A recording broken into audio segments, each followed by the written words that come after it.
Ladies and gentlemen, boys and girls, children of all ages, welcome to the Get Up and Dad podcast, the show where we interview hardworking parents doing incredible things. That could be anything from a super duper tech social media dad to a busy business mummy blogger. Let's get up and dad!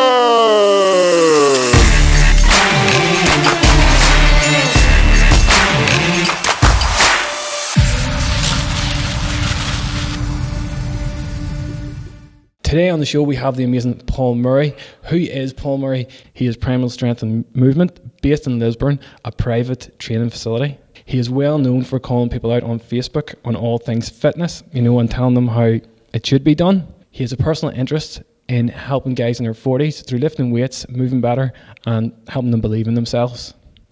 So Paul, thanks for having us on this show today. You're a dad yourself. Can we start off by telling us how many kids you've got and how old are they?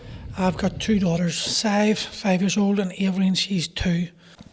How do you explain to your kids what you do and how you got to where you are today? I think they're too young. They're only 5 and 2, so they don't really associate that in a sense. It's more, Daddy, can we go to your gym? And I just bring them up to the gym, and they know where the thing. For Sive's into gymnastics. She's into all the stuff that I try to get her into as much sport as possible, exposure to many sports as possible. But and that's a 5-year-old? 5-year-old, yeah. But she just sees my place as like a jungle gyms type of place, and we just go up and cartwheels, handstands, jump off things, swing on ropes, swing in the rings. And Evelyn, even though she's only 2, she just runs about like a headless chicken. It's just, they know what to do. I've been doing it since they've been born. They just know Daddy owns gyms. Sive's actually been to every one of my gyms that I've owned, and in some sort of form, from an 8-month-old right up to age 9. So they know what to do. And as we were talking earlier on, I just try to expose them to it, to try to be the example I want them to be, and let them enjoy fitness and see it as a fun way. And the association's important for me. So if we're in the gym, we're having fun. There's no workouts. It's just a bit of crack. Brilliant. So why is it called Primal? Where did that come from?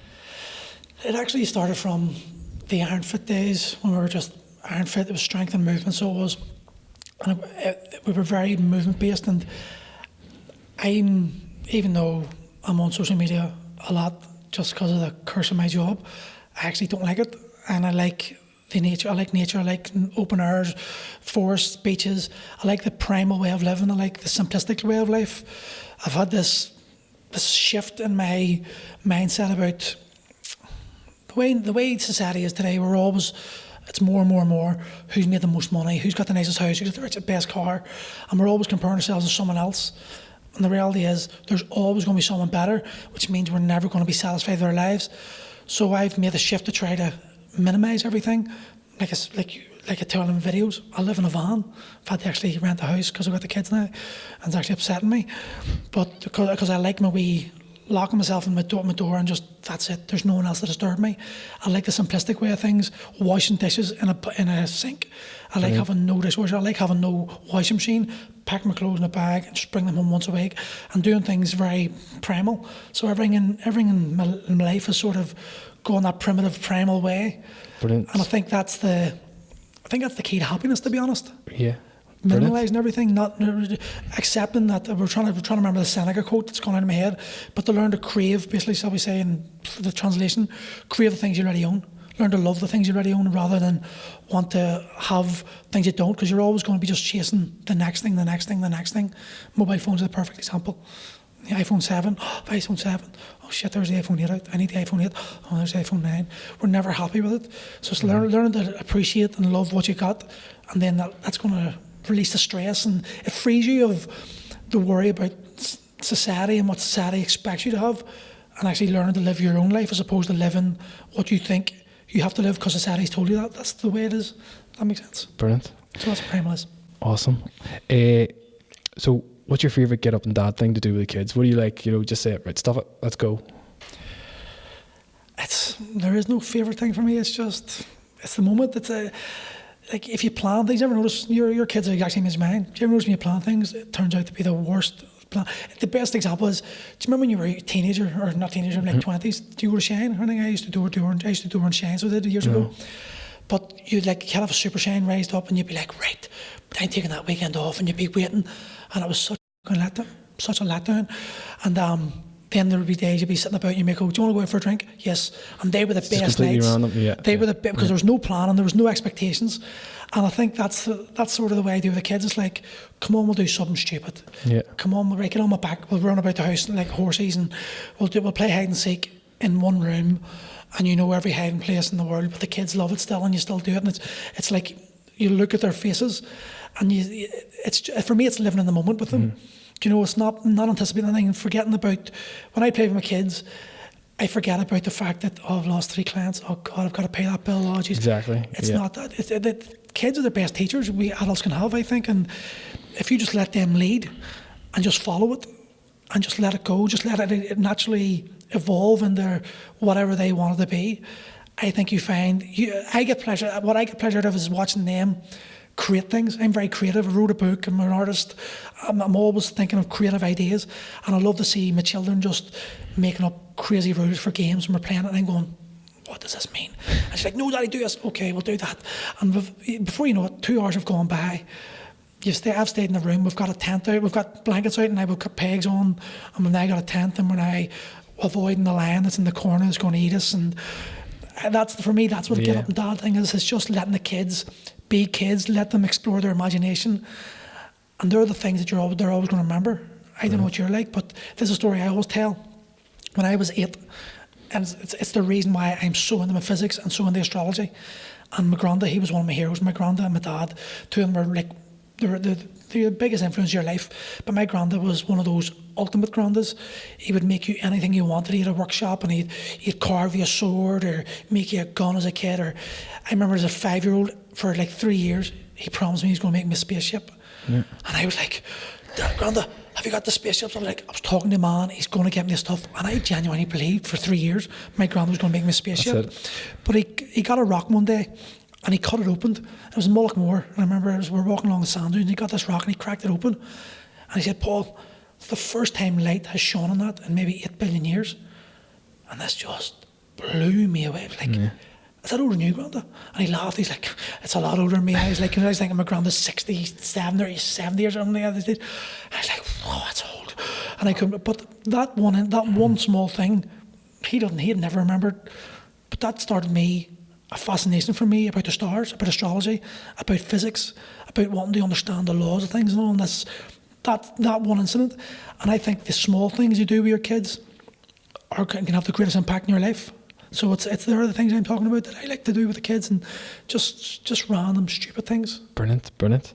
So is there anything you're really highly interested in at the minute? Anything that's going on? This bloody book I'm doing. I wrote a children's book 3 years ago, 2016. And it's a story. So the idea of it is a Christmas book, and my kids and myself are the main stars in it. Right. And I wrote it just as a legacy thing, you know. I like the thought of, there's a saying that you die 3 times. The first time is when you die, the second time is when you're putting their bodies cremated, put in the ground, and the third time is when your name's spoken for the last time. So as a legacy almost, I wanted to know when I'm away and I'm dead and there's something there for my kids, they'll read that book to their kids, and their kids will read, and there'll be like a connection with me for the rest of my life, and so I'm investing a fair amount of money. It's cost me over $1,000 for the art of the illustration so far, but it's 24 chapters, one chapter a night for Advent. So leading up to Christmas Eve is the last night, and so it's like, brilliant. You know, so I'm very descriptive. I love reading, and David Gemmell's one of my favourite authors. If you haven't read him, you need to read it. His stuff's brilliant, but he's very descriptive in his writing, so I'm very descriptive. And I wanted to write it in a way that the parents can read to their kids and enjoy the book, because there's nothing worse when you're reading to your child the same book over again, and you're like, take me now, please, my soul is gone. Yeah, I mean, I think the whole lead up until Christmas as well, especially if you just have a chapter. One chapter a night. Some chapters are short, really well. Some a bit longer, but the whole idea is like, Sive and Evelyn, especially Sive in this one, because Evelyn wasn't even born when I wrote this book, but I knew she was coming, and I knew her name already, so I included her in the book in some way. But it's mainly Sive and me in this one. But I like to think that, when she's 10, 12, 15, 18, she'll still read that book. Yeah. And she'll have that emotional connection to it, and she'll smile, and I think she'll understand with shoulder how much they mean to me, that, you sit there, but they're inspiration to me. They're massive inspiration for me. Everything I sort of do, it's always like to try to think of how to help them or how to involve them in something. So yeah. It's just the book's the big thing at the moment for me. Awesome. And what stage is that at right now? Is it The book's finished. The book's been finished for 3 years. The illustrations are being done. You've been for this? And now I'm just getting deep into this publishing idea, and it's like, it's a minefield. Yeah. Jesus. But then, I think a lot of authors write a book about money. It's not about the money for me. It isn't. See, if I make a few quid from it, happy days. I'll put it in. I'm actually in the middle of writing a second book. I've just rented a house to bring the kids to. And I came up with an idea again. I was like, we've got a trampoline out the ex's house. I bought them a trampoline, so I'm going to buy a trampoline for our house. And thought this idea, they come into this new house and they're bouncing trampoline, disappear. The trampoline sucks them into a new wee world, and they meet friends. Okay. And Evelyn's got this blanket she carries everywhere, and that blanket's going to, when she throws it over things, it's going to turn her toys to life, or it's going to turn turn to different things. So we've got this whole magical world that they're going to go on adventures on. So I just like to write. It's a good way to zone out and get rid of the stress, and just let my creative mind go, because I think it's important to keep your mind young, and something, see people laugh at it. I don't care. I know, because it's my creative mind, and it's this is me, and this is my ideas on paper, and the people who laugh at me, and there are, I laugh at them because I go, you haven't got the balls. You're laughing at me because I've got the balls that you don't want it, that you'd love to do, but you haven't got the balls to do it yourself. So it's easier to try to put me down than it is to actually step up and do it yourself. So, society. Yeah. See the Super Dad project. That really interests me. Can you explain to everybody what it is? Why not? What? Why not? Because you live too far away in Lisburn, mate. See people like you. There's the excuses started. So explain to me Super Dad Strength Project. It's I love superheroes. Okay. The gym is full of photographs of superheroes, and every child in the world, their dad is a superhero. And we do everything to try to impress our dad. We want, when you get your dad's approval, as a boy anyway, but when you got your dad's approval as a boy, you were like, yes. It made you feel, and your dad was like, that's brilliant. If your dad was watching play football, or your dad was the dad who was playing football on the street with you, you stood taller, you stood prouder, because your dad is your superhero. He's the strongest man in the world. He'll do anything for you. He could make you anything. He could do anything, anything you wanted. He was there. If you were in trouble, he'd protect you. And so we are our children's superheroes. And what I've seen about today, the image that we as children have of their dad and the image we have as dads are two different things. We're soft. We're weak. We don't believe in ourselves. We've succumbed to this idea that comparing ourselves to others, just social media has pushed it. It's always, as a species, we naturally compare ourselves to others, and am I worthy? Celebrities were the start of it all, and now on social media, everyone has got the chance to be a celebrity. All it takes the right thing, and you're suddenly like James Smith. That PT James Smith just went from nothing to that in a millisecond, and that's the power of social media. But it's also a negative way, because we're suddenly comparing ourselves. It's easy to compare ourselves to everyone and the fake life that everyone wants to portray on social media. And we're gullible enough and we're weak enough to start comparing ourselves to that. And men are no different. So I think we've become overweight. We sit too much. We don't move too much. We don't challenge ourselves enough. We sit in that comfort zone too often, too long. And we tell ourselves stories. I'm a believer in stop thinking, just do. Because the more you think, the more reasons you're going to find as to why you're not good enough, as to why you can't do it, instead of just take action. You said you like hiking, don't you? I would do walking. Walking? Do you ever go hiking in the mountains more or anything like that? No? Not really. I'm more of a skateboarder surfer. Okay, kinda. right. I love the escape of the mountain. The reason being, nature doesn't give a f*** who you are, doesn't care about the weather, doesn't care that your leg's sore. It's just unforgiving. Yeah. You either win or it doesn't win. And when you're halfway up a mountain, you've got a choice. You can keep going forward, you can stop and die, or you can go back. But either way, you've got to make that choice. Or nature's going to choose it for you. You're going to die if you don't move one way or the other. A week you're dead. It doesn't matter how good the weather, how bad the weather is. You're going to die eventually if you don't move somewhere. So it pushes you in that state of mind where you've no other option but to go backward or forward. Most people choose forward because going backwards is pointless. You know, going forward and keep pushing yourself, and then you get to the top of the mountain and you look up about you and you're like, that view looks better because you have a challenge, you've conquered that mountain and you feel better about yourself. And had you been, another one I say is like swimming. If you're swimming in open water and you're halfway through the lake and you look back and you're like, I'm knackered. Well, tough. You've got to go back or you drown. But if you're in a pool, oh, I'm knackered, I'm going to get out. Yeah. And I think most guys live in the pool. Do you know, it's like, oh, this is tough. I'm just going to get out. And we've conditioned ourselves to like, if something's tough, I don't want to see it through. It's too hard. And it's made us weak. And then we're trying to be the influence to our children. And because we're weak and because we don't believe in ourselves, we're telling our kids what they should do. Instead, we should be doing what our kids should do and let them see us doing it. Because kids copy, kids don't care about what you tell them. How many times your parents tell you as a kid, do this, tidy your room? But if you were the one tidying after them all the time, tidying up, and they watched you tidying, there's more chance they're going to copy you. Yeah. You know, like your Evelyn's at the stage where mopping the floor is fun because mummy mops the floor. Ironing the clothes, she's got a wee ironing board, she's copying mummy because mummy's ironing. It's not a chore to her. She's having fun because she wants to emulate her mother, and that's beautiful. And that's, as parents, that's a fathers, that's what we need to do.